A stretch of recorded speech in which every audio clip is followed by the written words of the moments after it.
Hello everyone and welcome to the stream. Oh wait, give me a second. Welcome to the stream.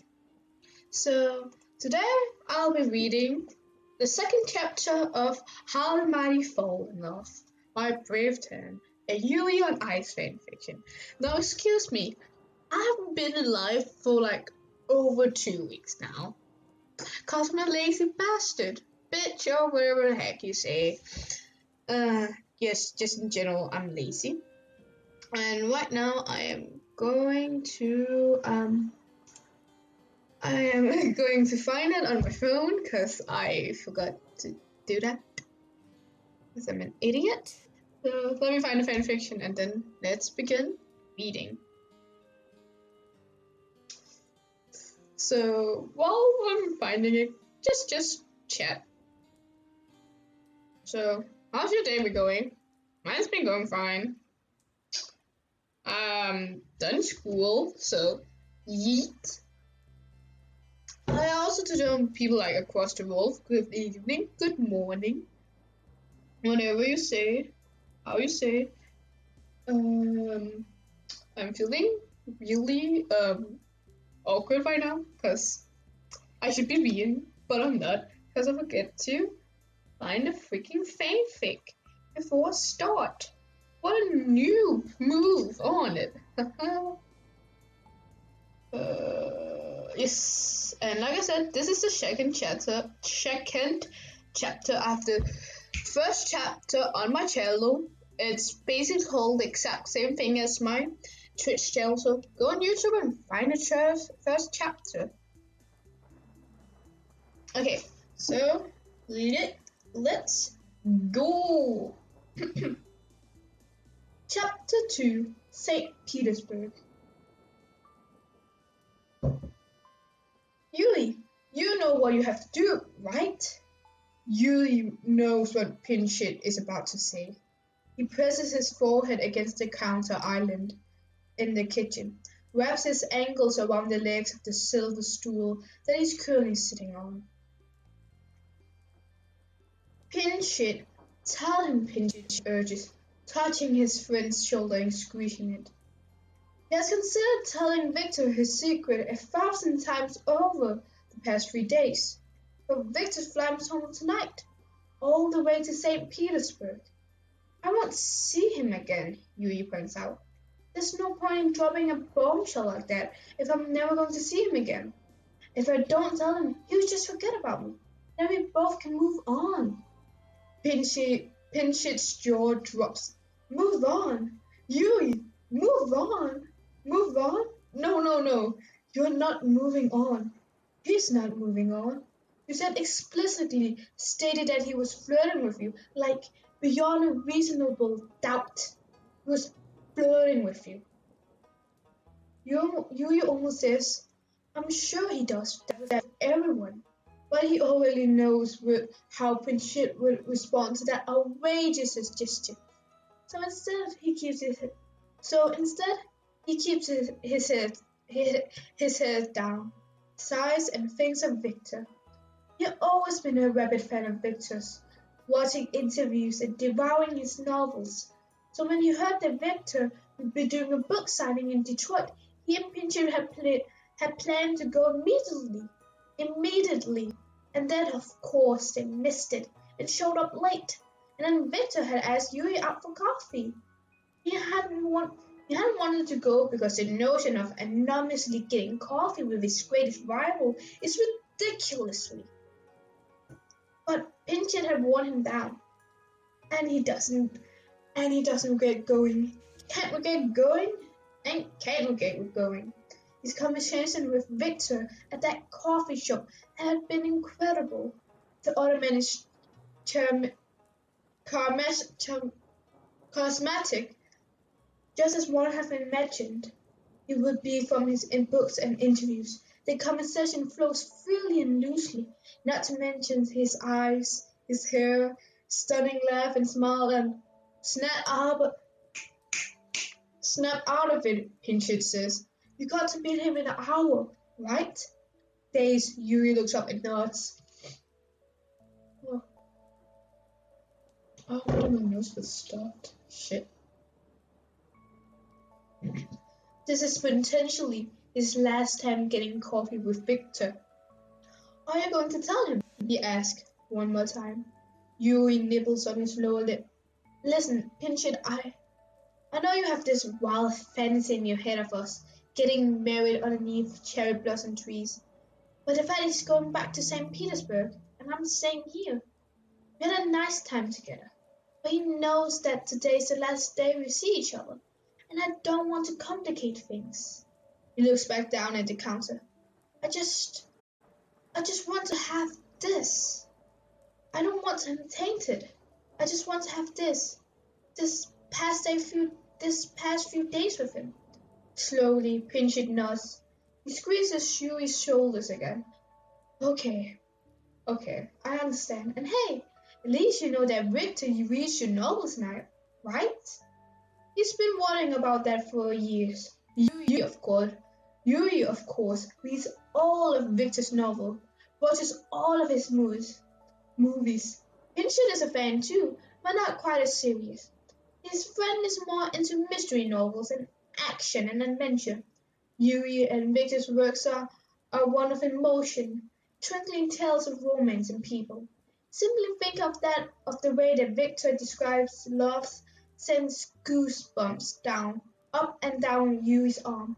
He admired the other writer for years, and now he's flirting with you, and doesn't even know it. A voice in his head tells him. He shakes off that voice, focus on what Pinched had told him instead. Yeah, I guess, Yuri responds, offering a smile that he doesn't feel. Now let's get you an outfit today, something that'll make Victor write 50 novels dedicated to you, and have him eating out of your palm of your hand. Laughing, Yuri lets Pinched lead him to his closet, where they begin picking out clothes. He asks Yuri out to lunch today because it's Victor's last day in Detroit, and coffee won't cut it. Coffee drinks too quickly. The conversation feels like it will eventually be cut short. Thus, he wants to tell Yuri something he's not sure how to phrase yet. In the simplistic terms, he wants more coffee dates, and more teasing, and more of Yuri himself. He wants to get to know him, his tics, and favorite things and life. But they haven't known each other long enough to start a proper long-distance relationship, have they? So how can Victor tell him that he wants more without scaring him off? He has his phone number. He could find time to visit Detroit again, make excuses for it.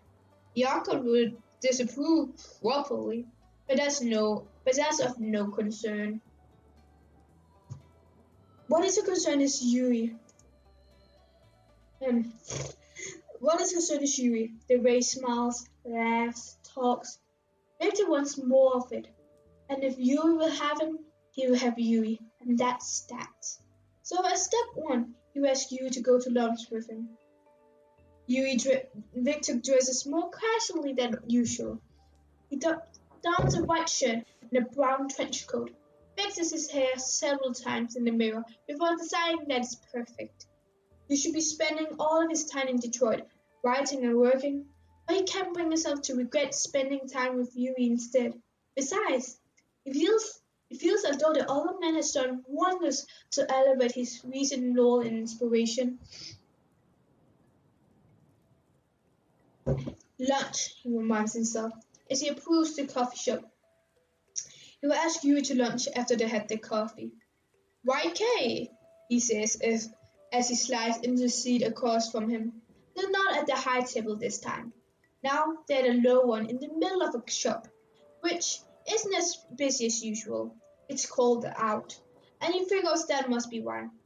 Yuri is wearing a puffy black jacket, and his slender fingers are covered by gloves. But what catches Victor's attention is his hair. His hair, which is slicked back, which Victor wants to touch with an insatiable desire.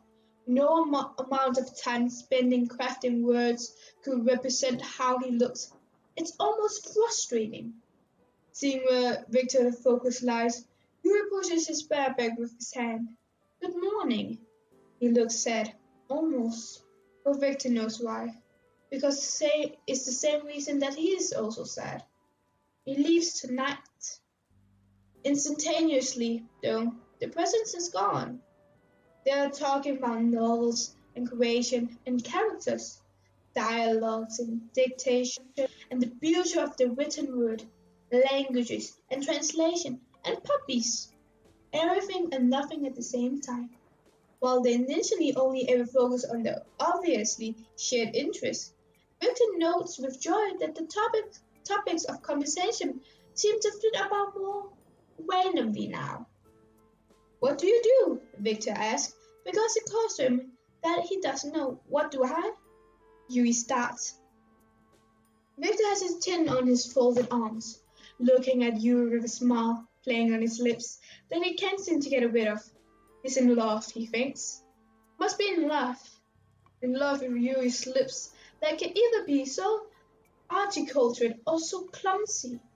Those lips that would be warm underneath Victor's own. They would power when they kissed, and they would mutter his name. Maybe in the same that Yuri always says his name. The K extra sharp and the V extra soft. Yuri call it infuriation. I cannot say that word. Or remember how you pronounce it. Shoot. Victor can't bring himself to care what it is. Not when he's looking at those lips. Where do you work? Victor elaborates. Yuri breath catches. For a second, he falters. Victor wonders if it's embarrassing, then it occurs to him that Yuri may be unemployed, that his question may be insensitive, but Yuri answers before he can delve too far into these spots. I actually work at a publishing company. Oh? Has that? Oh no, I'm going to butcher this. Tilsin?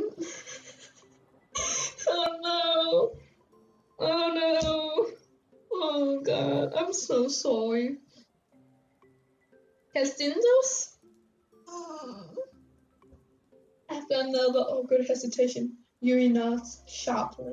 It's just a desk job though. Doesn't even have to do anything with the publishing itself. Really, just calls and stuff like that.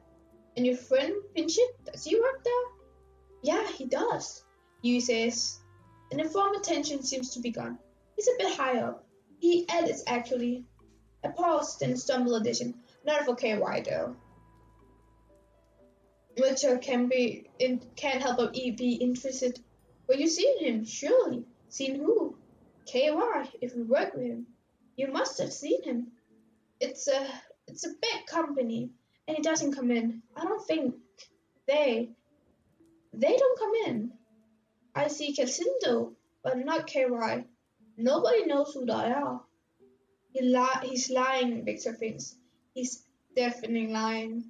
But he also looks scared, and you being scared isn't a side that he likes. So he decides to drop their particularly train of thought. He's certain that is a good reason for lying, and it's not as though KY's identity didn't fluctuate anything between them. Do you like working there? You smiles, thankful. I do. Everyone is very nice. The conversation continues to flow. They stray off the topic of Casilda's publishing company rather quickly. The drinks are drained. They catch one another glancing at lips, hands, chests. Victor feels butterfly in his stomach, like he's never felt before when it's time for them to part. He knows what he wants to say, but doesn't know how to say it, which is unfamiliar, because words has always been Victor's strong suit. They have always made sense to him, whether it's in Russian or English, and yet here he is, floored by a man with a smudge of caramel on the corner of his lips, and jeans that frayed at the knees. Floored. Absolute floored. Lunch, Victor says. Yuri doesn't hear him. He's been throwing away his cup. He turns back to Victor, offering a sad smile. What? Lunch, he repeats. Come to lunch with me. Okay, Yuri answers. And it's simple, isn't it? Simple. The way it should be. Victor walks down the street with him. He doesn't know any restaurants in Detroit, but Yuri knows a nice casual place just a few blocks away. All he can focus on, though, is Yuri's hand in close approximation to his own. He can practically feel the warmth of his skin radiating through the air between them. And when they turn a corner, the finger brushes. It's like playing with fire, he thinks. So beautiful and bright and intense, magical, captivating, a work of nature, yet so easy to make a mistake with. He doesn't want to scare Yuri off, doesn't want to come off too strong. Luckily, so far, he thinks he has been making the right moves.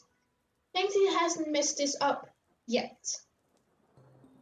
Is this okay? Yuri asks. And it is, even though Victor hasn't so much as spread the restaurant and glance yet. Perfect, he responds. They sit down at a booth. It's Italian food, which Victor enjoys. He orders a sandwich. Yuri orders a pasta dish, Pinch's favorite place. Victor. Yuri explains, sipping at his water. He takes up the lemon curd and pinches it with his thumb and forefinger and takes it on a small plate to his lips. Victor does the same.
Sorry, I was just looking at something. Good. Okay, let's continue. I am being a distracted idiot, aren't I? Okay, let's go.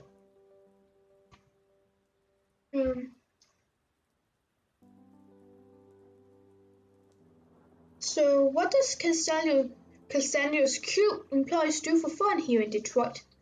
Yuri smiles, but he doesn't blush. It would appear he's become immune to Victor's relentless advances. Oh, you know, wild trips to the strip club. Victor gags on his water, bringing his elbow to his mouth to try and cover the coughing. The waitress, who sets the food down on the table, gives him an odd look. What did you say? Asks Yuri, scandalized. I'm just kidding, Yuri promises, looking satisfied. You're easy to fluster, huh? He starts poking at his food with his fork, twirling some pasta around it. When he brings it to his mouth, the morsel disappears behind his pink lips. I can honestly say that I've never been told that before, Victor remarks. His sandwich is delicious, and all the more reason to stay in Detroit, he thinks. Good food. Yuri smiles at him softly. then excuses himself to go and find the restroom. Victor glances around the restaurant apprehensively. It's the type of place one describes in a novel, filled with interesting characters, with interesting stories.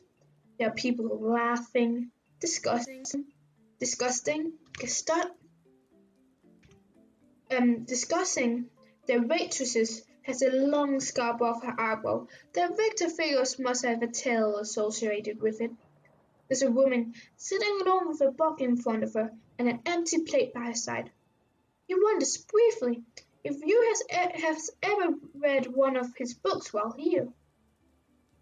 The thought makes warm spread to his toes. Yuri has left his phone on the table, right beside his plate. The screen lights up. The phone vibrates. It's close enough that Victor doesn't have to moon or strain his eyes to see it. Where are you? It's from Pinchit. Victor's millisecond away from taking his eye off the phone when it buzzes again and can't help but read the following text too. Are you still with him, or are you on your way home? Will you tell him? Will you tell him about Ki? I was thinking about it, and the rest of the text is cut off. Victor pulls his chair back like the table is made of fire. How? But how? How could he? This makes no sense. It absolutely makes no sense. How could it make sense? Whenever Victor makes a story, he lets out what he knows. So that's what he'll do now. 1. Yuri has always acted flustered when speaking about KY. He talks with ease about the novels themselves. He reads all of them. The topic of the author has him stumbling over his words. 2. Yuri knows plenty about KY though. Probably more about KY than everyone else in the world, given his intricate theories and thoughts on his novels, the symbolism and meaning behind his words. 3. Yuri works at a Stundle publishing company, and he's been lying when he said he didn't know who KY was. Victor is certain about that. Everything adds up. Everything clicks together, leading to one inevitable conclusion. A conclusion that he has been spiraling towards from the very start. Pinchit is KY. Everything adds up. Before he can consider every potential counter-argument, Yuri is sitting back down. He checks his phone, and if he reacts to the text, it doesn't show. Then through the devices by his legs, and his undivided attention is put back on Victor. Victor's head is reeling, his thoughts twisting and turning. Yuri's detailed knowledge about KY makes sense if he's best friends with him. He even said once that KY wanted to try writing a screenplay. That tidbit makes sense now too. So Yuri had lied to him. Well, a lie by omission, but not a lie by omission, technically, because he had claimed that he didn't know who KY was.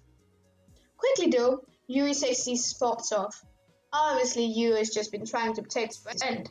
It doesn't mean he's lied about working for the publishing company or anything else. It was lied for Pinchit, not specifically in spite of Victor. Victor won't tell anyone that Pinchit is KY. After all, it's not as though this changes everything. He does wish he'd gotten to know Pinchit better during his time in Detroit though. The way that KY's minds work has always fascinated him, and those inner workings doesn't seem to match up with the brief glimpses of Pinchit that he had gotten. Doesn't seem to fit. It must just be because Victor hadn't gotten to know him well. What are you thinking about? Yuri asked before taking another bite. For the time being, Victor decided to push thoughts of KY on his mind. Because Yuri is sitting in front of him, and that hasn't changed. It's miraculous in a way. Yuri has just discovered the secret identity of a man who had been his rival for years and years.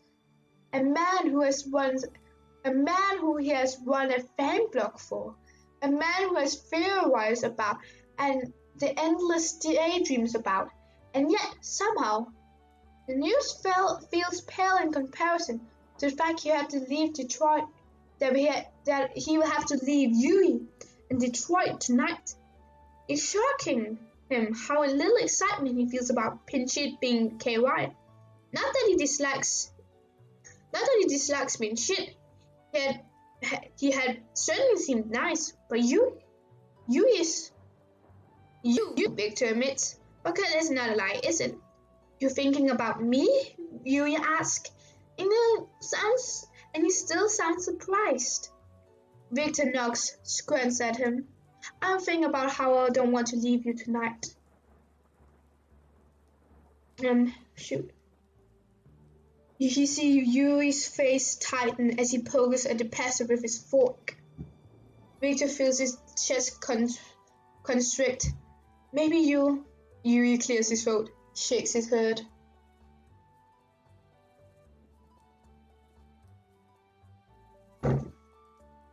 What were you going to say? Victor hurries to get the words out, eyebrows drawing together. It's stupid, Yuri promises, waving his hand as though they would get rid of the tension between them, as though that dismisses the topic. Victor hangs onto it, refuses to let go, because it feels like hope. Say it, please. Yuri licks his lips. I'm going to say that maybe we'll come back one day, just, I don't know, another book signing or something.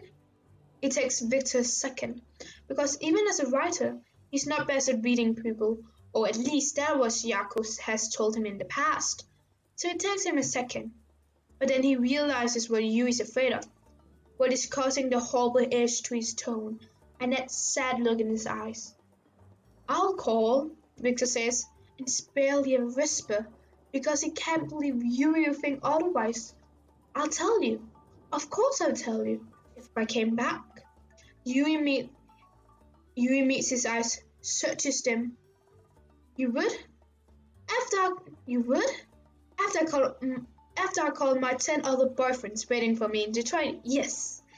He laughs, ducks his head, and Victor wonders what influence meeting Yuri will have on his next novel. Will his characters be more vivid? Will their love interests all turn out like him? Will they laugh as beautiful as he does? Look as lovely as he does underneath the soft lamps of the restaurant? How will they compare? Surely they won't. He decides as Yuri pushes his hair back with his hand. You know, Yuri, Victor tells him, reaching across the table to take Yuri's hand for the first time, lacing the fingers. I'll miss you. We can text, Yuri suggests. His heart he feels heat rush through him as the idea, feels his lips turn up into a smile. Yeah, I'll like that. They walk out of the restaurant together. It feels warm, parting like this. Unnatural. Yuri hugs him, ducking his nose into Victor's shoulder and breathing in. The height difference causing Yuri to stand on his tippy toes, and Victor holds him tight, trying to revel in the moment, trying to capture every detail of it perfectly in his memory, so that he'll be able to relive it in his mind. Yuri's hair is soft against his cheek. He smells like lavender, and Victor wonders briefly if that was the scent of the shampoo that he uses. He wonders if he'll ever find out. And then he's on the plane, and there's already something eating away at him. A word that Yuri had used yesterday rings in his ear. Infraction. Already entranced, and he hasn't even known the guy for a full week. Yet he remembers that hug, remember that holding his hand, and perhaps it's inflation, yes. But he has never been so happy. Marketing, Victor agrees when Jakub brings the dog home from his apartment, where he's been taking care of him. Marketing leaps on top of him, knocking to the ground and licking his face relentlessly. Victor had been missing him, tangles his finger in his fur, and drowns him in an adoration, hugs and kisses, and keeps steady certain Yako the Yako hadn't spoiled him with. Yako, on the other hand, just leans against the wall. The door to Victor's apartment was still cracked open. How was Detroit? I met someone, he says, because he figures neither Mila nor Yuyo has told Yakov about Yuri Katsuki. Yakov, though, doesn't look surprised. Expected, maybe, but not surprised. Again? What do you mean again? Remember that guy at Albert? Oh no. I'm going to butcher the word. I'm sorry. Remember the guy in Albuquerque? Or how about the one in Hong Kong? No, Victor protests. This is different. Reclines on his couch, and Margaretine lays down on the top of his chest. Yago shuts the apartment door, and he sits in the chair by the television. Where's the Calstino's publishing office, actually? Yako's eyebrow shoots up. He does. So does his friend, he thinks, thinking of Pinchit. KY, he reminds himself, not Pinchit, but KY. I want to visit Detroit again. Victor muses, for my next book, another book signing. Yakov agrees, a bit reluctantly, since they probably maximize profits everywhere else, not elsewhere. Victor continues writing. He writes and writes and writes, and it feels more natural than it had been before he got to Detroit. If you were less modest, you call it a stroke of genius. The words fall like snowflakes, collecting themselves into a perfect sheet, where they are simply a part of a greater whole and encompassing story that he thinks can beat KY's. He feels wrong though, knowing that KY's been shit. Perhaps, he thinks to himself, he's just been expecting someone different. As nice as Pinchit had seemed, Victor had always had a blurred image in his head of who KY would be. His fantasy man was someone who would have certain something that would make Victor's heart race, just like he was able to do with his writing. A week passes. His phone buzzes. He spins through it. What you doing? What are you doing? From Yuri. It's from Yuri. He smiles at the full 30 seconds before answering. Writing. How about you?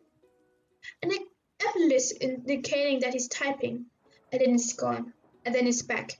Just hang out with Pinchit. Tell him hi from me. Yuri says that he will. Victor wants to keep the conversation going, though, so he starts asking questions about Yuri's day and his week and his life. They're now back on the topic of books, as per usual. It's lovely and perfect and he feeds marketing while staring at his phone. The dog not caring so long as he gets his usual portion. When Yuri finally says he has to go, there's a returning emptiness to Victor's chest. He sits down to write, but the words doesn't come to him tonight, so he ends up going to sleep early. Marketing curled against his side, thinks of Yuri's eyes. For some reason, thinks of them religiously, the way they sparkle and crinkle around the edges when he laughed. You still stuck on this guy? Yuri asked him days later. He has one photo of Yuri on his phone. He had taken himself away from it at the restaurant they'd both gone to on the last day in Detroit. They're both smiling in it, expressions bright. Yuri glances at the phone like he's offended him. Victor touches the blonde shoulder. You understand. One day. I don't think it's normal to fall in love with a guy you knew for like 3 days. For like 3-4 days, whatever. So yeah, I don't think I'll understand. One day. Yuri signs dreamily, locks his phone, and rests his chin on his hand. Your loss. That has the response that he desires. Yuri growls and leaves the room. Mila at least indulges him, lets Victor talk about Yuri, the little things that he admired, how he wants to see him again, how they still text from time to time, and the conversation never seems to halt, never seems to get awkward. As time passes, Victor thinks more and more about the time that Yuri had told him. He felt like he already known Victor through his writing. Victor feels the same way still, which doesn't make sense. Occasionally he thinks about KY, but the excitement that should be there still feels oddly dull. He doesn't tell anyone about that, not even vague details, because he's still uncertain, and because he doesn't want to accidentally reveal KY's identity to the public. More so, he wants to broach the topic with Yuri first, wants to know the details of the truth. It's a Thursday morning. It's a Tuesday morning. The sun's shining in through the cracks in Victor's blinds. But the author is still laying in bed. It's already late morning, and he's trying to convince himself to wake up. Probably begin his day when his phone rings. He jumps, accidentally hits Makichin, who yelps and gets off the bed. He apologizes, and his pool seems to forgive him. Then he reaches for his phone, not checking who the call is before hitting the green accept button. Hello, he asks, voice groggy. Oh, sorry, wait. Sorry, I forgot, I skipped a line. Hello, he asks, voice groggy. Hi, Victor. It's Yuri, he breathes, grinning. His forehead is sweaty. He must have kept the apartment too hot last night, and staying in bed all morning certainly hadn't helped either. So he brushes his hair back out of his eyes. You're hi. Victor laughs a little. It's a FaceTime call. He yanks the phone away from his ear, examines the screen. Sure enough, Yuri's there, offering a wave, and just the sight of him has Victor short-circuiting his brain. His brain fried, his body frozen, his current self revolving completely around the image of Yuri Katsuki. He swallows, still smiling. How are you? I'm good. What time is it there? Noon, he admits, and realizes that he's shirtless, and that the rumple sheets are visible. This isn't the impression he likes to give off. The shirtless part is okay, of course, but the fact that he's still in bed at noon, he switches the topic. Oh, you need to meet Makichin. Maka, come here. Makichin jumps back on the bed, and Victor points to the camera towards him. Yuri coos and says hello. Makichin just doesn't understand what's going on, but pants heavily anyway. They continue talking for a few hours, and Victor keeps one hand on Makichin and the other gripping his phone. It makes him giddy. The fact that Yuri had called him. A month passes. Victor's word count grows. There are more FaceTime calls, each one better than the last. They're both busy people, though, and with the time zone difference, the calls are hard to schedule. So Victor trusts them. They looks forward to him, tells Muriel and everyone who listens about them. One day, he opens fan blog and sees a post he's been mentioning. The title, Who is KY? It's divided into subsection, ethnicity, gender, age, all the way down to the income status. It's horribly creepy, in Victor's opinion.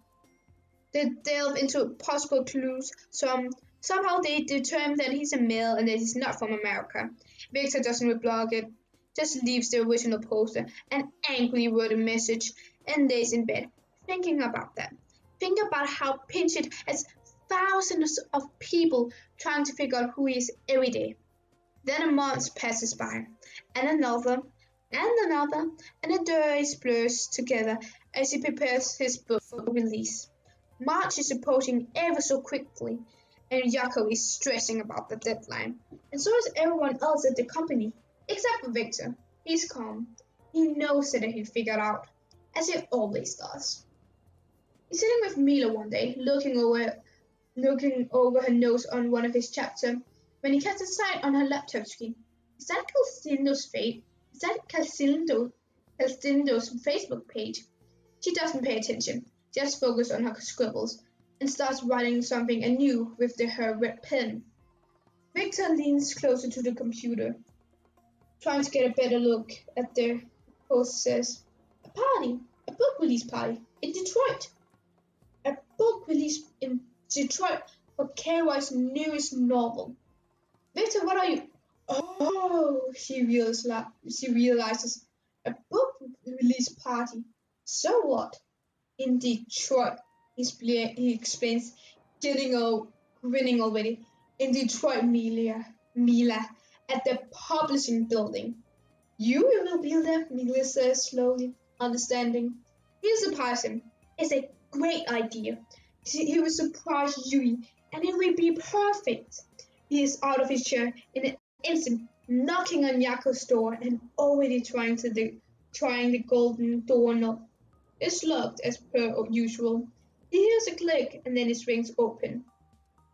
He sits down in front of Yako's desk while Yako himself makes his way back to the large office chair.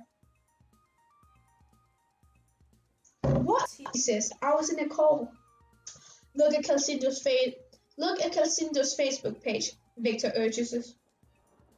Yako does. He reads an article, but other than that, has no oblivious reaction. A book release party. How shocking. The sarcasm is obvious. Victor chooses to ignore it. I'm going to go, he announces. He doesn't make it a question. Because of his question, Jakob will say no, and Victor doesn't want that. A sigh. Victor look at the date. He does. March 19. He sees no particular significance in the March 19. It's the date of your book release party. We'll move it, he suggests, simply waving his hand. We are not moving the party so that you will go to somebody else's party instead. Besides, Richa, you weren't even invited to KY's book release party. It's an exclusive event. They won't let you in. Victor sinks. Jakob appears to feel bad. Perhaps it's only a slight guilt, but it's guilt all the same. Okay. Why don't you just invite Yuri to come to your party? For a second, he compliments the idea, except Pinchet is Yuri's best friend. He wouldn't miss his best friend's party. Properly.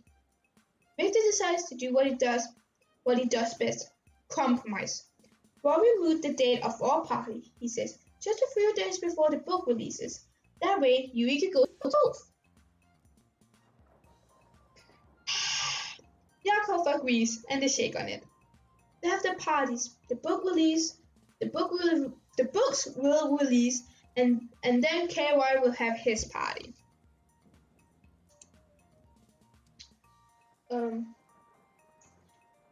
He's nervous to ask Yuri to fly to St. Petersburg. Victor's planning and offering to pay for the plane ticket, since Yuri will have to pack up his things and find time in the schedule to come. It's a spontaneous and risky move. He knows that because Mila and Yuri had stared blankly at him when he initially suggested the idea. But Victor responded to him as more of a friendly gesture and less of a romantic one. In his mind, though, it's a romantic one.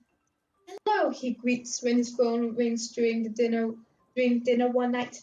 There's takeout food in front of him and Russian soap opera blaring on the television.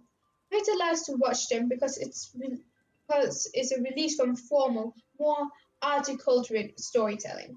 Sometimes it's nice to watch something that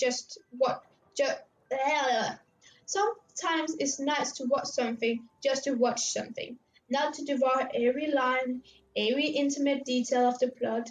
The man on television clearly has two long-lost twins he had known about, and a husband who his thought was dead. It's ridiculous, but refreshing. Hi, Yuri answers, and Victor can hear the smile in his voice, and it's killing him. Tears him to shreds. He almost suggests a FaceTime call, but no, he needs to get these words out first. Can't get sidetracked. Victor turns off the television, pushes his foot away from it, shuts his eyes, takes in a breath. Nervousness is a foreign concept for him, but he figures this money feel like shoot, I cannot talk. Takes in a breath. Nervousness is a foreign concept for him, but he figures this must be what it feels like. He's neither nervous nor embarrassed to ask. He's simply anxious about what Yuri's answer will be. A resounding no will not be surprising, but Victor has hope nonetheless. Can I ask you something? Oh, sure. Oh, sure. Yuri says, and Victor wonders what he's wearing. A scarf? A jacket? Maybe jeans? Is he alone or is his pinchit nearby? What time is it there? He remembers one of Yuri's favorite words, smitten, like the cheesy characters in the novel, he says.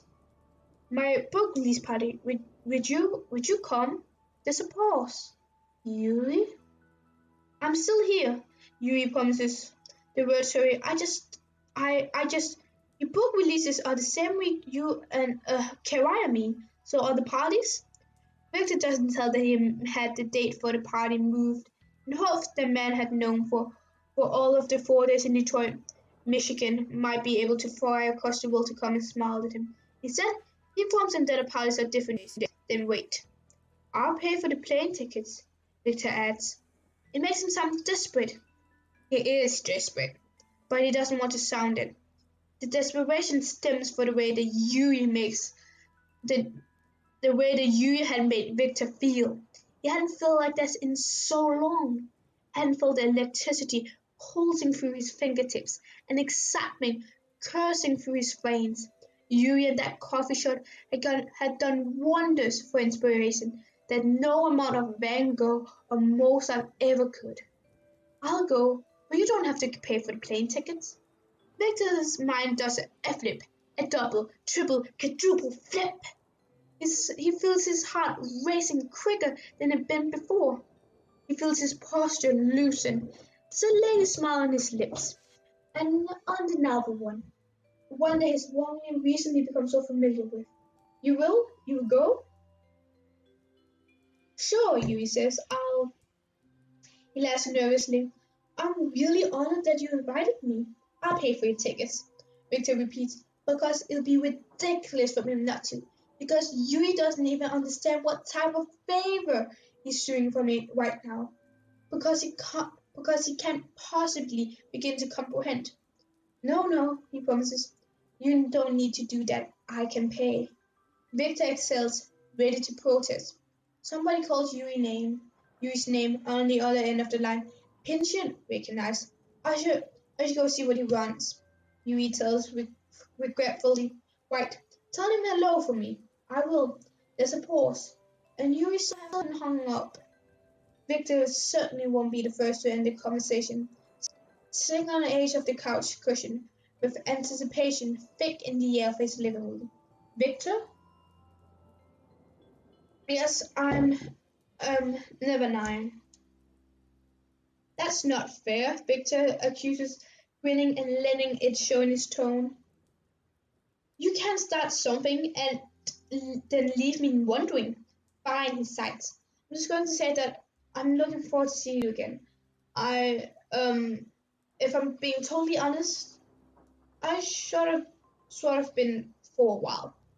I feel the same way, he admits with ease. See you soon. See you. March is slow to arrive. It's like seeing a time about to go across a room and running towards it. Time becomes sludge, difficult to walk through. He writes and writes, but mostly he thinks. Think about his novels and KY being pinchy, and Yuri Makachin, and everything in between. Stammy Vishnu is complicated, and he thinks very good, but not good enough to be pinched. One night he picks one of KY's older novels, dime a dozen. He feels disconnected somehow. Now that he knows Pinchit is KY, it doesn't feel right. He expected a merging of personalities, to recognize KY's writing in his limited knowledge of the time man, to make connection, yet he doesn't. Instead, they're separate. It's interesting. He thinks how he seems to forget KY's identity when he engrossed in one of his novels. Finch's name has never so much as entered his mind. I'm looking forward to see meeting. I'm looking forward to meeting the man who took your heart with such ease. Christopher, Christoph, Christoph tells him when the pilot is a week away, licking his lips. Your muse sounds fascinating. He has never thought of Yuri as his muse before, but it would be lie to say the term doesn't fit. I'll take him to dinner, his first night here, he thinks, out loud. He will end around lunchtime, so that should give him time to rest up first. Then the party. I'll show him around the city. We get to know each other more. Romantic, Christoph. Christoph. That's my favorite part. Pushing it. Christoph. Christoph's compliments. You're trying to woo him? No, just impress him. I want to make the time that we had together last. Oh. It's a look on Christoph's face that Victor doesn't like. A slight knowledge as he slapped Victor on the back. Something playing on his lips and his eyes. Victor returns to planning the party with Sarah and Miller and are in charge of. Goes to the mall with Christoph to buy a new suit, though he finds himself more focused on looking good for Yuri than for the party itself. After all, he has plenty of book releases in the past, but there's only one Yuri Katsuki. You going to tell him? Pinchit asked, surprised. Yes, Yuri confirms, dusting off his jeans and standing up. His suitcase is to the left. His passport is to his right. He picks it up, acting more confident than he feels. I'll tell him. His friend smiled at him, proud. Good. He'll understand. Besides, Yuri, you got nothing to worry about. Besides, it'll make for a good book, won't it? He laughs. Good point. Good point. Victor and I can co-write it. He's kidding. But Finchit raises an eyebrow with an intrigue, and Yuri nudges his shoulder affectionately. His friend gives Yuri a final hug before he exits the apartment to head towards the airport. He thinks about Victor during the whole journey. Thinks about how surreal this is. Thinks that maybe he's been right. This will make a good book. History Maker will have his book release party after he returns to Detroit. The entire company is excited for him, but they're mostly excited to see who will top the pre-sales charts, Victor or KY. Yuri has a feeling it'll be Victor this year, but he's more than okay with it. Despite his competitive nature, when he lands, he texts Victor, replies with a string of excited emojis. Yuri checks himself into his hotel room and sits his item down, opening the shades of his window and looking out into the magnificent that is St. Petersburg. There's canals that reflect the light of the grand buildings that stretch on so far as the eye can see, clouds that seem to look down upon the city with favor, and a sun that greatly illuminates the people milling underneath his window. The city suits Victor, he thinks. You can see him walking the streets with Makachen. You can see him waving to familiar faces or writing down notes for his latest novel on the bench. I'll pick you up for dinner at 6. Yuri stops, stares, and has no idea what Victor is talking about. Another text from Victor follows seconds later. Oops, I forgot to ask. Dinner tonight? With me? I know the best places. X. He can't help but laugh. His mind mixing incredulity with amusement. He taps out a response. Sounds like a plan. Sounds like a date. Date. At that, Yuri bites his lips to hold back at delight. A date? I think I'm too jet-lagged to dress up. Whatever you're wearing is fine. He glances down his baggy sweatshirt. Victor probably won't have said that if he could see it. Yuri decides to change anyway. Anyway, a long sleeve red sweater and the same jeans he's been wearing before. Still casual, comfortable, but slightly more presentable. He stares at his reflection in the mirror, debating whether or not to push his hair back, and ultimately decides that it's too much work. He'll do it for the party tomorrow. There's a knock on the door. Room service, he figures. Except it's not. He's off his feet in an instant, being swung around in the air by tight arms. Yuri! Victor breathes, and he smells nice. Yuri realizes. He clings to Victor despite the particularity of the situation. He can't he, he can't help himself. He can't help himself when the other man's enthusiasm infuriates infuri-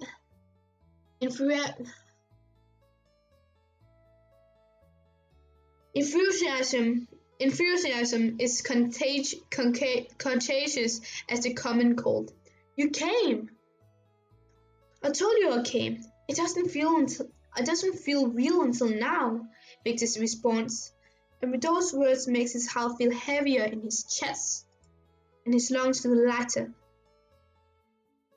As though he could survive by breathing his own adoration for the man in front of him, by breathing Victor's excitement alone. There's no doubt that he's gorgeous, and Yuri has enjoyed their talks over the last few months. But Victor is right. It hadn't felt real until now. Our first proper date, Victor flirts shamelessly. With most people, Yuri thinks it would be awkward putting the suggestion out in the open. But Victor has an air of confidence that makes it seem normal, almost natural. Yuri bumps his shoulder as they walk towards the street. I think those times at the coffee shop weren't proper dates. They were, but this is market and turf, Victor teases. Victor fingers brushing through Yuri's hand. Also, I think I should warn you now. I'm going to win your heart properly, Yuri Katsuki. I'm going to pull out all the stops. Really? Victor hums, then points. We're going there. It's a semi-formal restaurant, candlelit with uselessly dim fluorescent lights. There are flowers in the middle of the table, but Victor pushes the vase to the side so that he can see Yuri properly. Yuri smiles at him from behind his menu. Victor orders from in Russian, and then they're catching up, talking about this story and that. Through the phone sessions, Yuri has gotten to know the people in Victor's life: Mila, Yuri, Yakov, Shara, Christoph, Georgie. He's both nervous and excited to meet all of them in person. Victor, on the other hand, had funny stories about Pinchin, Minako, Yuku, Cassandra, Gonghon, Leo. Oh, I'm going to fuck it up. Seungil. If I fuck that up, I am so sorry. Our pre-bought history maker. No, wait. Our pre-bought history maker, Victor says, taking an ice cream from his cup and popping it into his mouth. Just a minute ago, you had called him out on that habit, and now Victor does it just to get his attention. Notice the way that Yuri's eyes are drawn to his lips.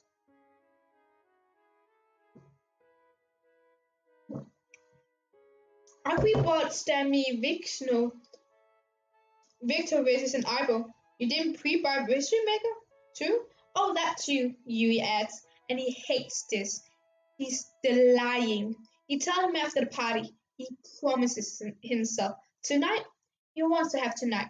He wants to have the party, and then he will tell him. Yes, he will tell him. Just not yet. Because what if Victor doesn't forgive him? Or what if Victor doesn't thinks he tricked him? Or what if, and this is the one that taunts Yuri the most, Victor thinks of him differently. No longer likes him for who he is. We can talk about it together, Victor suggests nonchalantly, but Yuri has a feeling there's a deeper design behind the words. The book, I mean. Sounds like a date. For a second, Victor's eyes widen, and then he realizes that Yuri's words have been purposeful and they're both laughing. Victor rests his elbow on the table and his chin on his palm, the food in front of him temporarily forgotten. What do you think of St. Petersburg? I think that explains why your writing is so detailed, Yuri mumbles, glancing around the restaurant. Everything is beautiful. Mm-hmm, Victor agrees, but he hasn't taken his eyes off Yui. Beautiful indeed. He feels himself blushing, and he knows by now that Victor is doing this on purpose. So he shoots him a look, heart galloping in his chest. Thank you again, by the way, for the invitation. It's really kind of you. The parties are filled with too many people I don't know. Nameless sponsors. Wait, did I skip something? Wait. Well, no, I'm just going to business friends of Yako. It'd be much more entertaining with you there, so really, I should be thanking you 1,000 times over. So basically, you tricked me. Victor's face pales, guilt in Yui's mind. He had been joking, but Victor hadn't realized it. Insensibly, he leans toward and lays his finger with Victor squeezing his hand reassuringly. I wasn't kidding, he promises. It won't be boring, not with you. I'm looking forward to it. It won't be, Victor agrees, relieved. Drinking, dancing, and I know how much you love debating books. Wait until you meet Mila. She can go for hours. Do I get to meet marketing? He grins. You can come over tonight. After this, I don't live from. You can come. He grins.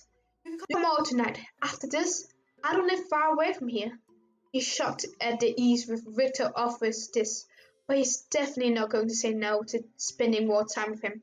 Sure. Now, if you excuse me, I am going to get some more water, get to the bathroom, taking a piss break. And I advise you guys to do the same. Go and take some water, coca, and go to the toilet. I'll be straight back.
I am back with more water.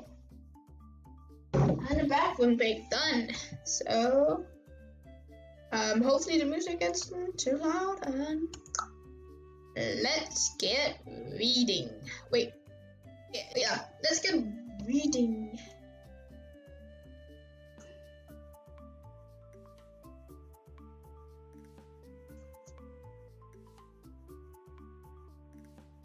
Okay. Saint Petersburg is cold, and Victor holds the door open for him. And then he reaches his apartment building. The day is going well, he thinks, judging by the way that Yuri is smiling at him. It has been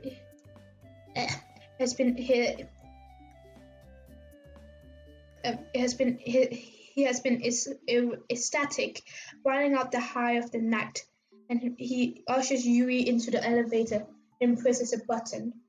When they arrive at his home, Yuri blinks at the boy he presented with. Do you hang on? Is this a penthouse? You like it? He asked, taking the arms of Yuri's coat and helping her out of it before hanging up on the nearby hook. Marketing comes out, leaping out of nowhere, pushing his two front paws onto Yuri's chest and almost knocking him down. He staggers backwards, and Victor cringes, but Yuri just laughs, scratching his head. Hello, Marketing. We've made our FaceTime. Do you remember? The penthouse is nice. Despite his humility, which Yuri would deny the existence of in the first place, he has the right to admit that it's nice. The floors are rich and light wood. The walls are painted white. There's art hanging from the walls, painting by various artists whose names he can't remember.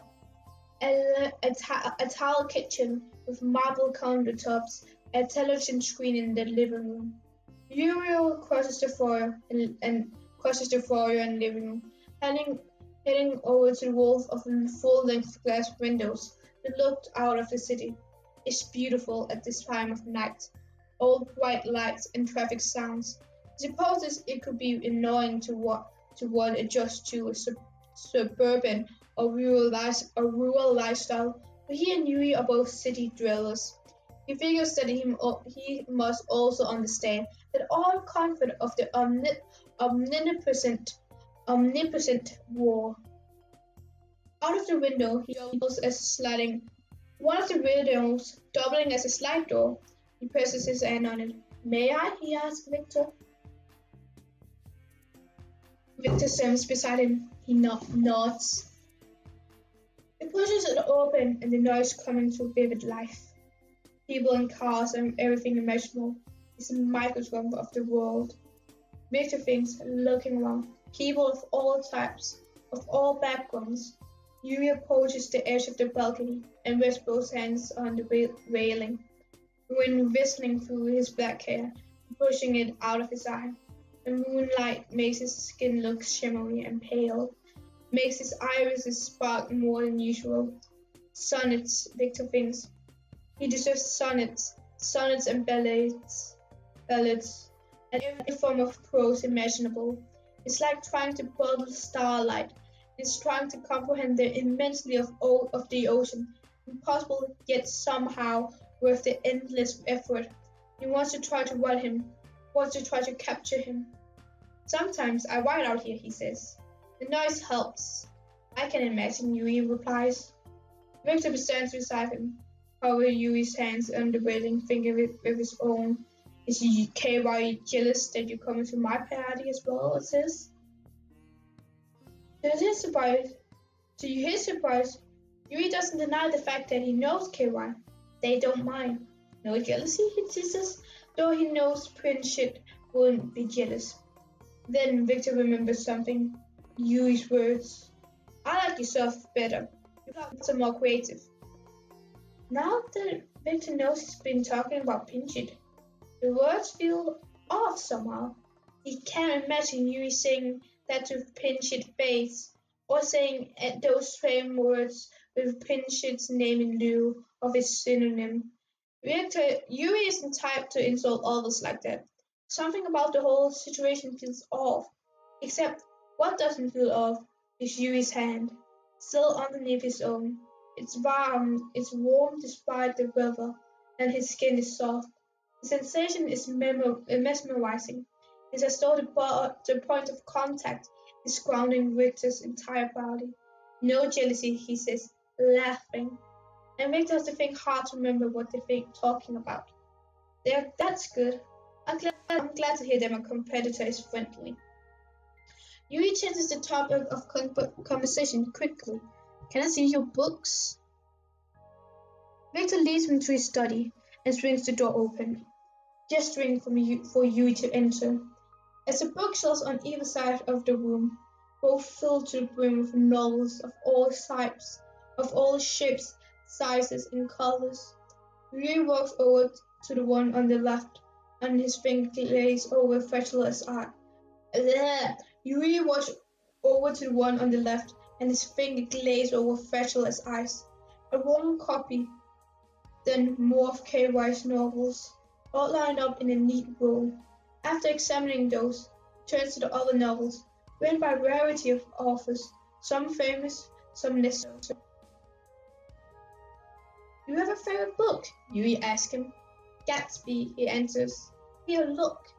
Grabs his copy of The Great Gatsby, flips it open, and flips open to the first page and presents it to Yuri. Yuri blinks, then squirms, bringing the page closer to his face. It's signed. It was a gift. It's a first edition copy, he explained. Wow, that's... Yuri's voice trails off, and then his eyes meet Victor's own. Victor smiles, perhaps prouder than he should be at the fact that he's managed to impress Yuri Katsuki. This is your favorite book? He adds, not offensive, but curious, flipping through the pages like they turn to dust. If he's not gentle. What's not to like? Symbolism, a romance, plot twist. Fitzgerald was very talented. Yuri nods slowly, as though letting the information sink in. And your favorite book? And your favorite book? He thinks for a second. Brave New World, Aldous Huxley. Victor whistles. Didn't see that coming. Blushing, Yuri sets the book down on the shelf, continuing to look through the other contents. What do you mean? Just that's intense.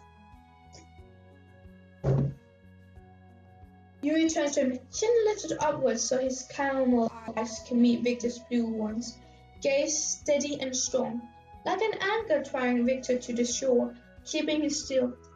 Are you saying you don't think I can handle intensity? No, just given that you read my novels and KY's, I would never guessed your favorite novel would be Brave New World. It's a spontaneous decision, but he cups Yuri's cheeks, let his palms run across his jawbone. Other than a barely noticeable shiver, Yuri doesn't move. It's a good one, though. I've read it a few times myself. The man in front of him exhales a shaky breath. You have? But I don't want comfort. I want God. I want poetry. I want real danger. I want freedom. I want goodness. I want sin. He quotes the words with ease. There are only the pursued, the pursuing, the busy, and the tired. Yuri responds, and it takes Victor a moment to realize that it's from F. Scott Fitzgerald. He smiles softly, realizing how close they are, realizing that Yuri's cheek is still underneath his hand, and the other man is making no move to stop himself. Victor, on the other hand, is still on the bookshelf, and he moves it. Wait, I said that wrong, didn't I? Victor's other hand is still on the bookshelf, and he moves it, brushing his finger across Yuri's wrist instead. He finds his palm, drifting his thumb across it, noticing with delight that the action has its desired effect. Yuri shivering again, more noticeably this time. You are well read. Um, Victor tells him. Yuri licks his lips, and Victor wonders if the move is deliberate. Deliberate. It's alluring, certainly. Draws Victor's eyes in the way that no mystical words can, in the way that nobody else has. So are you.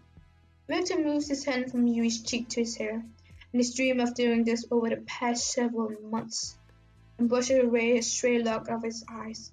It's softer than he could imagined, the strands thin, and he wonders if he'll ever be able to fully experience it. Um, run all of his finger through it in the way that he so desperately wants to. Now that he has a fleeting touch, he's not sure he'll ever be satisfied without more. Are you surprised that I'm well read? I'm an author after all, Victor says. He doesn't answer, doesn't need to, just smiles again, and he fills the room. Victor's large penthouse normally feels small, lonely, but Yuri expands it, pushes the walls back, and brightens the lights above them. Do you remember, Yuri starts, when you said you feel like you already knew me? I nod. I don't. I don't. I can't. It feels the same way for me. There's something about this Yui, something familiar about you. Yuri swallows, then brings his hand to Victor's wrist near his cheeks and pulls it down, keeping their fingers laid. Do you want to do something? The sting of rejection lasts a second, because he realizes it hadn't been a purposeful rejection, so much as a change of topic. He nods, and they end up watching a movie on Victor's couch, a few inches of space between them. Slowly, though, they move closer together, and eventually Yuri's shoulders pressed against his. It's perfect, intimate, but not too intimate. And then Victor catches sight of Yuri's hand. It's on his legs. Yuri is certain that his next move is deliberate. Slowly, surely, Yuri turns to his palm, is facing upwards, fingers only a few inches from Victor's own body.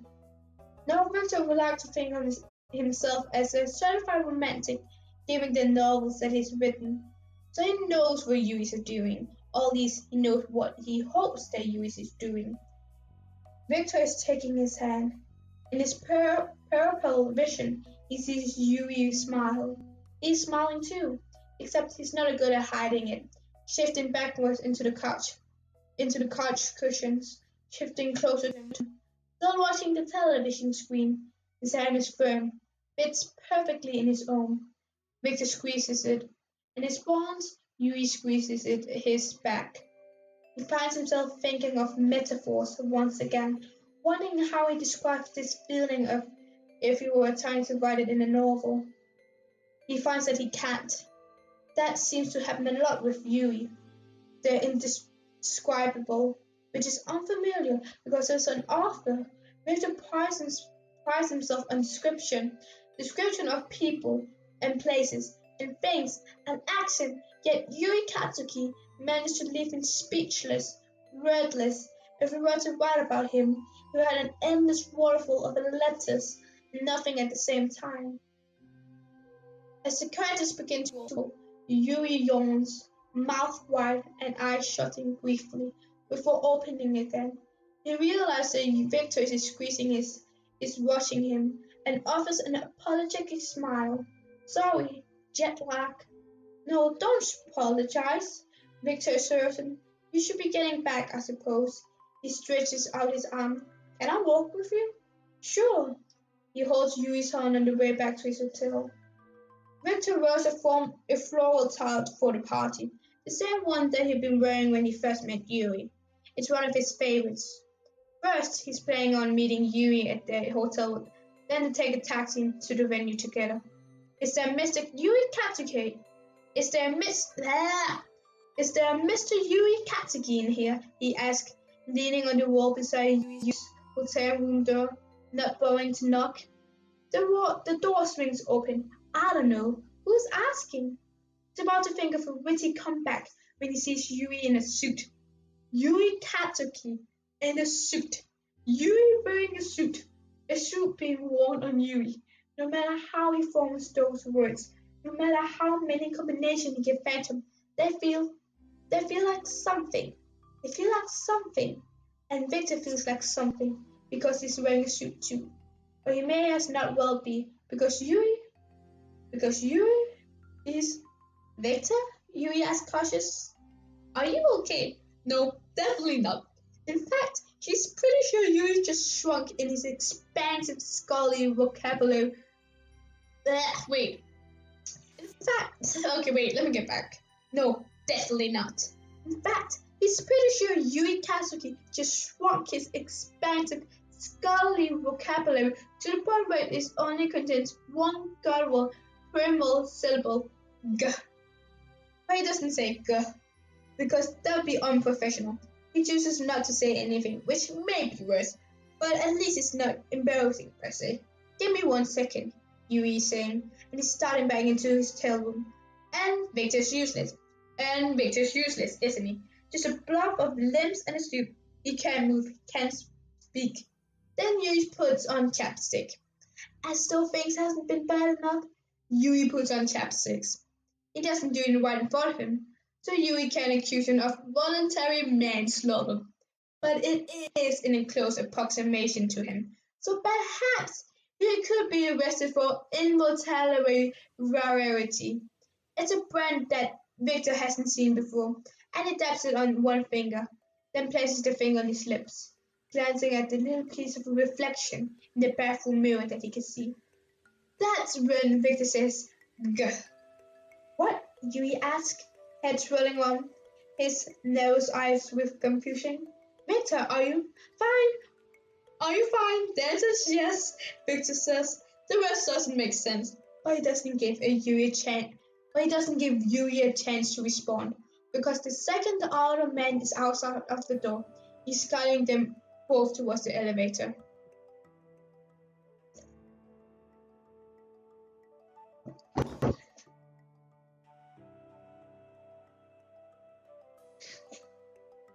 He shows Yuri's off.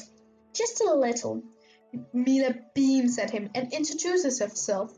Yuri doesn't growl, which is impressive, and Yako looks him up and down with an analytical eyes. Eventually, though, he shakes Yuri's hand, even smiles at him. Maybe Yuri make it. He smiles even. Okay, wait, what? He shakes Yuri's hand, even smiles at him. Maybe. Yuri mentions that he has seen Yuri before, several times. Yuri tells him that he works closely with Casindo. That's it, Yako says, but there's something to his voice that Victor catches, since he knows him well. A subtle doubt. Most of the talk, of course, surrounds Victor's upcoming novel, occasionally illustrated KYs, but that's mostly because everyone is curious to hear what the man who works at Castino's publishing company has to say. Victor doesn't mind. The attention is on him often enough, after all, but he knows that Yuri doesn't like to talk about KY, so he does the best he can fend off curious ears and mouth. Dance with me, he says eventually, and Yuri agrees, smiling brightly. They're both tipsy, but not ridiculous so. Logic coincides with ecstasy in their minds as Victor bends him down, and Yuri clings to him, surprised by the complex dance move. Then, though, Yuri twirls him around, taking a lead, and Victor is content to follow. Equally as impressed. You dance? Victor wonders out loud. Then he scoffs. Of course you dance. What's that supposed to mean? Yuri teases back. They slow down now, keeping to simple swaying movements. You have good taste in books. You have good taste in books, music, author, and that he wins. And you're very talented. It makes sense that you can dance too. You dance, he points out. What sort of awful dances on the side? Victor suddenly dips him again, and is more elegant this time. The kind of the dick that has other people on the dance floor turning to watch them. The kind who wants to write very realistic tango scenes. I see. Victor tightens his hand on Yuri's waist. Those words. I remember a very realistic dancing scene in one of KY's novels. A waltz between two lovers. Did he have anyone to help? Did he have anyone help him research that? Yuri blushes, glances around the room self-consciously. You seem to be very interested in a relationship with KY. I just want to make sure he's not my rival in any more ways than one. There's a laugh, but it feels like he's laughing at something else, almost. A nervous chuckle. Trust me, that's definitely not a problem. At the end of the night, there are a few more drinks, and they stumble back to Yuri's hotel, outside the main entrance. Victor holds over his hand, adoration and alcohol permeating his mind. Yuri reaches up on his tiptoes and kisses him on the lips. A brief, chaste, innocent thing, but it has Victor's heart threatening to burst anyway. Tonight was fun, Yuri says. Breakfast tomorrow? Victor asks, because he's just barely sober enough to think this through. Coffee, I mean. Coffee, Yuri agrees, squinting his hand. I'll wait with you until you get a taxi. Wouldn't want a famed writer, Victor of Nicofawa, end up passed out on a street corner. He laughs at that, brushing his finger through Yuri's hair for a second time in his life. It feels even more magical than the first time. Yet he hopes become a regular occurrence. Has anybody ever told you that you're lovely? Yuri rolls his eyes, cheeks tinted a sly smile painting on his lips. A defense mechanism, Victor thinks briefly. Not really. You are, Victor mumbles, kissing his lips. So lovely. And you are wonderful. But I'm sure you get that all the time, Yuri comments, and Victor figures it must be the alcohol using his tongue. He's elected at the same time. Oh, I'm never gonna comment from somebody like yourself. A taxi pulls up. 10, Yuri suggests for coffee tomorrow. 10, Victor agrees. I'll text you the address and meet you there. If that works, and I'm paying this time, you need to let me pay for something since you came all the way out here. You don't have to. Victor is already getting into the taxi. I'm paying. Camel frap, I know your order by now. With a wink, he shuts the door, leaving Yuri stranded outside of his tail, flustered and perfect and beautiful and here, with Victor in Russia. They have coffee that morning, lunch that afternoon, dinner that evening. It's a bit much, but Yuri has to go back to Detroit soon, and Victor isn't receiving any negative signs, so surely it's okay. Surely it's okay to spend more time with him, to want to get to know him as much as possible in this time he has. Coffee again the next morning. This time Yuri comes back to his apartment, and they spend the day there. They sit beside each other on his bed. Victor finishes finding his least favorite lines from his novels and reading them out loud to Yuri. Yuri laughs, but insists that they aren't bad. They start reading them in the most ridiculous voices possible, and it makes the dialogue sound far cheesier than it is. But when they get to the kissing scenes, Yuri leans closer and kisses him on the cheek, and Yuri stares at him in shock before they both laugh again, unable to stop due to the brilliance of it all. Then they explore St. Petersburg, and Victor points out random sights, and Yuri seems to soak them all in, paying close attention to details.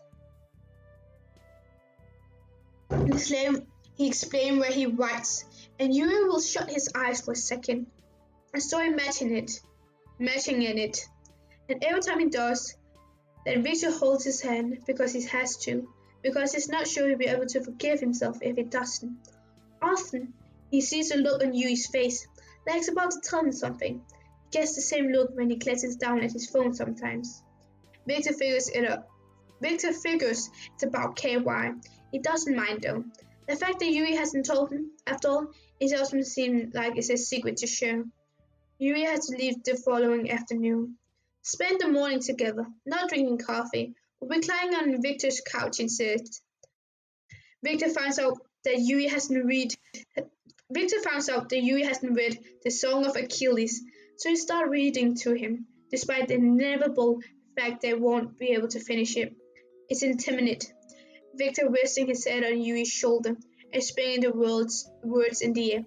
The bodies close and together. When he has to go back to the hotel room to finally pack his things, Victor is forgetful, shutting the book. I'll finish it, Yuri promises. I'll buy a copy and finish it. They take a taxi to the hotel. Yuri gets his things, and they're at the airport. Blotting the middle of the path, strangers wearing through around them, and Yuri's hand held loosely in Victor's own. His eyes sad, holding 1,000 emotions unsung. You could stay, Victor suggests, and it's futile. He knows it's a joke. He knows it's ridiculous. He knows, but he says it anyway, out of some of desperate hope. He cups the back of his neck, and Victor shuts his eyes in response to the touch. Next time you visit Detroit, he asks, quiet. Not again, not even thinking about it. I will. Then I'll see you again, Yuri says. It's a question as much as it's a statement. You can't get rid of me that easily, YK. Yuri laughs, but it's quickly dissolved, and then their eyes meet. It's Victor who moves first, shifting closer to him, and Yuri who meets him halfway, one hand still on his shoulder, and the other hand still tangled with Victor's fingers. It's an explosion, Victor thinks. The mushroom cloud kind. The kind that ruins everything in his wake because he's weak now. Weak for Yuri Katsuki. Weak for what he does to him. Weak for the feelings of tipsiness and love that he feels at the party. Weak for his current feeling of lips on top of his. It's new. It's surprising. Dangerous. Even. But he wants more. So much more. They are soft. Softer than his hair. Softer than his skin. Victor leans closer out of instinct, and Yuri's glasses bumps into his face, but he doesn't mind, doesn't notice. He's acutely aware of the 3 points of contact. Shakespeare, Hemingway, Austen, Homer. What would any of them say of this? What would they say of this? Where do the chemicals in the brain and words compete? Oxytocin and lactose, dopamine and metaphors. When he pulls away, he's buzzing. He's wondering if his skin is glowing, wondering if strangers on the street will look at him and be able to tell. Probably he thinks. He thinks watching Yuri fidget with his glasses, still caught on Victor's lips. I'll be in Detroit tomorrow, he jokes.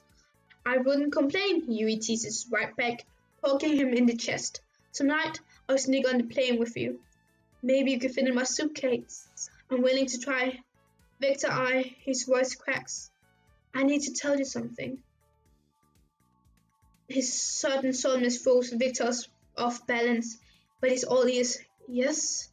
Yuri's about to speak again, and Victor takes the opportunity to touch his hair, curling his fingers through the top. It's... Later, Victor will think back to this moment. But at the time, he just hugs him, and Yuri seems grateful, squeezing him tight. Sorry, it's nothing. I'll see you. See you. Victor announces, shutting his eyes, and trying to relish in the way that his hands feel, in the way that his voice sounds. Since it's not the same over phone, or he doesn't know how long he will have to content himself with clinging to memories instead of having the real thing.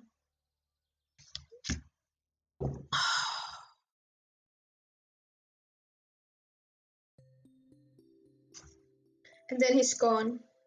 It's like his apartment changes. Less laughter, more dark corner. Marketing's there, and Victor is still giddy with excitement, but the change is still there nevertheless. He pets marketing and falls asleep dreaming of the taste of his lips, considering asking you what brand of chapstick he uses out of irrational curiosity. Victor's books release a day later. KY's books released on the day of his party, a Saturday. He wonders if Yuri dances while he's there, and the thought makes his stomach turn, so he decides to cast it off like a fishing bob into the ocean. Instead, he focuses on the fact that KY's latest novel has just arrived on his doorstep. While Yuri may or may not be dancing, Victor devours it, page by page, words by words. The author dissociates completely from Pinchit in Victor's mind. Instead of seeing Yuri's spent friend writing the words, he still sees the picture of a shadowy figure, the one with a smile that he used to dream of. The story itself is magical, captivating every way the story should be. He loses himself in it, stares off throughout the night, crying at 4 separate chapters, pausing in the story and ranting to marketing about 9 of them. The words that he crafts, the description that he provides, overwhelming, beautiful, unlike nothing Victor has ever read before. Love is real. This more real than it has in any of KY's previous novels. Victor knows. When it ends, it often feels like it truly ended. He leaves his head reeling through whether it's from the story or sitting in the same position for so many hours he's not sure. Without thinking, he grabs his laptop and sets it in front of him, quickly opening the internet and going to familiar websites. He types History Maker, a comprehensive review by KY Fan 1990. Like 1990, something like that. First, he lists out the character, gives out detailed opinions about all of them, not to mention the character development. Next, he goes into the plot, the intimacy of it all, the symbolism he found, the beauty of it all, the detail that he must put into researching figure skating, the careful attention paid to keeping the story in constant flow, a constant net of intention, sucking the reader in and keeping them there successfully. Then he talks about the story in general, rants, raves, paragraphs after paragraphs, strings of emoji, Russian, French, and English. Admits that he cried several times, lists what parts specifically he cried at. He reads his review out loud to marketing, editing it and making it perfect, despite the fact that it's at the core a nonsensical mess. At the end, he has a bit about KY himself, calling him the greatest author who has ever lived, saying that this novel will surely top the charts. He means every word of it. It's not a self-deprecation, no, it's praise. He knows that his own novel are good, but never has been so moved by blank ink on white pages. He hits pause. He eats lunch, then goes to bed before he even has dinner. A tempting dream takes their hold on his mind. It occurs to him briefly that he even checked the reviews on his own new novel yet. Tomorrow, he thinks. He will check tomorrow. Oh my god, you should strip and shit stitches. There's a pole up there. Oh, there's a pole over there. Yuri's shirt is unbuttoned halfway, and so are Pinchit's. They are messes, sitting in a corner of the bar, drowning each other out in laughter, landing their heads on each other's shoulders. If someone so much glances at them, they start a game. Every time they hear the word History Maker, they will take a shot. I'm not stripping, Yuri slurs, batting his friend's shoulder with a palm. You should strip. No, no, Pritchard protests, and he breaks into a laughter again. They giggle, taking a few more shots and telling stories. When the wall of the room starts to dim, people are checking their phones. Their faces turning serious, and eyes beginning to drift over to Yuri. Blissfully ignores them all, caught up in interest in Pritchard retelling the story of how he got fired from his first job. Yuri wishes Victor was him, because at the same time he glad he isn't, because he still feels a sharp guilt for never told him about his true identity. Yuri Calcindo says, approaching him. All of the party in the all the laugh in the party has died. People are staring at him. Why is anybody dancing? He whispers to Pinchin. Pinchin shrugs, standing on wobbling legs. We can dance, Yuri. We need to talk, Cassindo asks, far too sober for Yuri's liking. There's two of you, Yuri tells himself, because is Cassindo doing that, duplicating himself? The man shuts his eyes, focuses, then the sound of Yuri's back. It's about Victor. Victor, Yuri mumbles, detecting the name on his tongue. Victor, lovely Victor. Victor who he kissed just a few days ago. And Victor who doesn't know who he is, because Yuri has been too scared to tell him. The guilt still gnaws at his insides, tears him apart. He meant to tell him 1,000 times, but every time he checked, but every time something had gone wrong, or he chickened out, especially at the airport. Look, Cassindo commands, holding his phone. Pinchin rests his chin on Yuri's head, both of them looking at the screen. Victor Nicofaro, writer, blogger, lover of poodle, March 18, 2017. I'm proud to announce the release of my new novel, Stamina Vishnu. Yuri can read the summary here and purchase it here.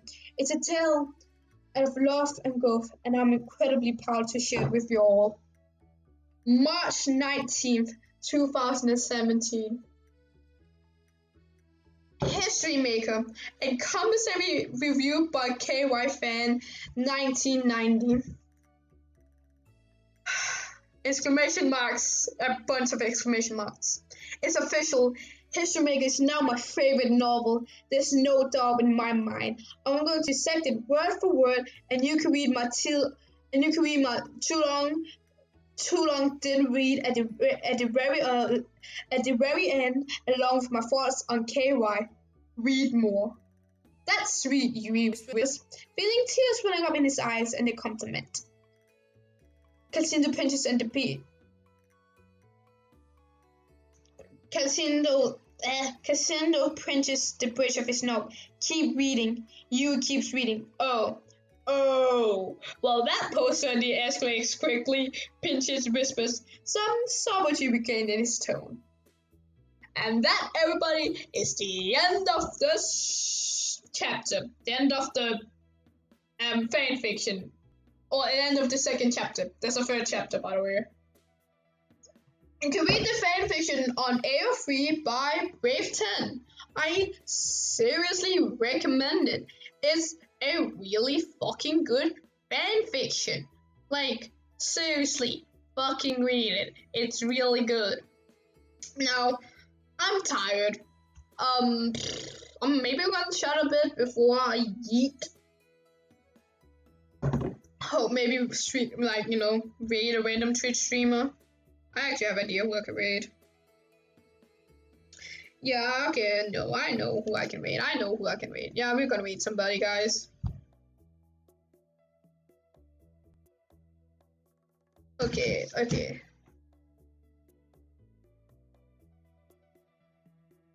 So we are going to host somebody.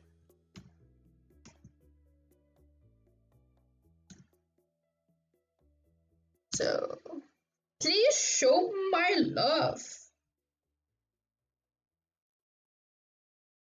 Wait. Oh wait, I'm just gonna check off the actual life. Give me a sec.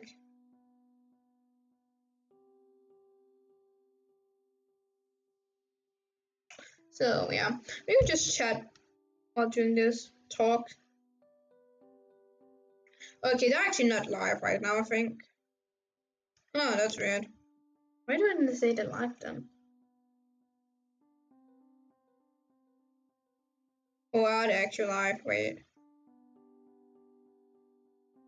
Okay, I'm really confused. I'm going to check some stuff. No, it looks like they're not live. Well, okay then. Time to find a random streamer to, wait. Does any of you have any ideas?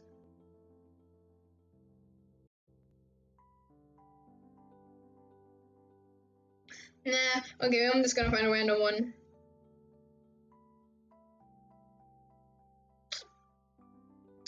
It's gonna probably be a Minecraft streamer because I watch a shit ton of Minecraft streamers, I'm gonna be honest. Oh, dude. Or just chat. No, we're gonna find a just chat one. Oh, no. You know what? I'm just gonna find. I found one. We're gonna watch them. We're gonna wait them. We're gonna wait them. So please spam them with the wait, shall we?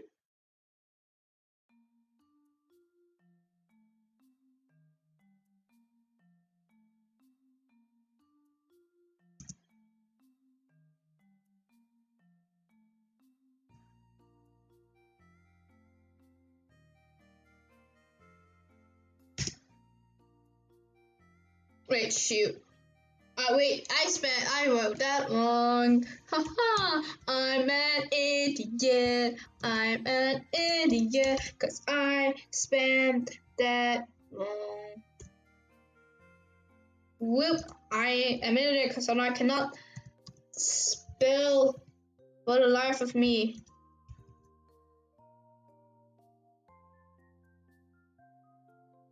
Wait, shoot. Why can I do it? Why can I not do this? Why I'm really that stupid? I don't know how I cannot figure out the. Okay. There. Now it should work. Goodbye, guys. You're getting waited. We're waiting them. Goodbye.